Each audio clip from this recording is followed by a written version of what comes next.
Hello everyone, welcome to my channel Janu's daily recipes. ఈరోజు recipe వచ్చేసి గోంగూర rice అండి. Recipe start చేసేద్దాం. ఫస్ట్ ఆఫ్ ఆల్ ఆయిల్ వేసుకొని జీలకర్ర అలాగే వెల్లుల్లి వేసి గోంగూర వేసి కొంచెం బాగా వేయించండి. బాగా మిక్స్ చేస్తూ అలాగే బాగా మగ్గనివ్వండి గోంగూరని. మీకు కావాలంటే దీంట్లోనే మీరు మిర్చి కూడా వేసి వేగనీయచ్చు, కానీ నేను మిర్చి పేస్ట్ నా దగ్గర ఉంది కాబట్టి నేను మిర్చి వేయలేదు. మీ దగ్గర లేకపోతే డైరెక్ట్ దీంట్లోనే మిర్చి వేసి వేగనివ్వండి. నేను దీన్ని కొంచెం మ్యాష్ చేయాలని చూశాను. చూడండి, ఇలా బాగా మ్యాష్ అయిపోవాలి. నేను ట్రై చేశాను, కానీ ఇలా మ్యాష్ చేయడం కంటే మిక్సీకి వేసుకొని పేస్ట్ చేసుకుంటే ఫ్లేవర్ ఎక్కువ వస్తుంది అనుకున్నాను.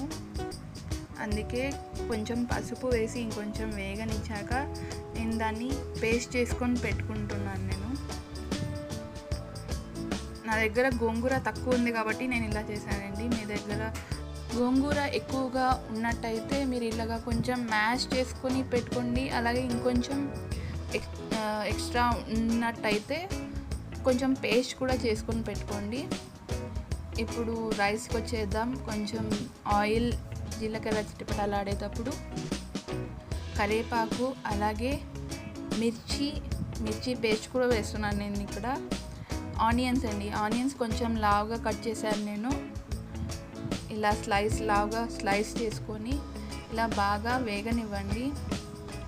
బాగా కలుపుతూ అలాగే మిర్చి పేస్ట్ బాగా మగ్గనియండి. మిర్చి పేస్ట్ని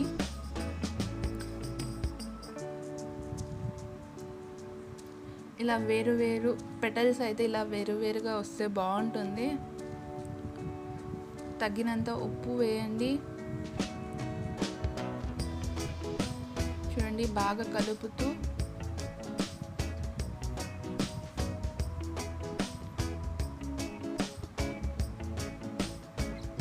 ఇప్పుడు నేను కొంచెం పేస్ట్ చేశాను కదా, గోంగూర పేస్ట్ చేశాను నేను. దీంట్లోనే గార్లిక్, మీకు ఇంకా ఎక్కువ ఫ్లేవర్ కావాలంటే దీంట్లోనే స్టార్టింగ్లో ఇంకొంచెం గార్లిక్ వేసుకోవచ్చు, చిన్నగా కట్ చేసుకుంటూ. చూడండి, ఇలా రైస్ వేసి బాగా కలపండి. ఇది మాత్రం చాలా టేస్టీగా ఉంటుందండి. ఒక్కసారి ట్రై చేసి చూడండి, మీకు నచ్చుతుంది. అలాగే చేసి నాకు కామెంట్ చేయండి ఎలాగుందో. ఈ వీడియో మీకు నచ్చినట్టయితే లైక్, సబ్స్క్రైబ్ అండ్ షేర్ చేయండి. Thank you for watching guys.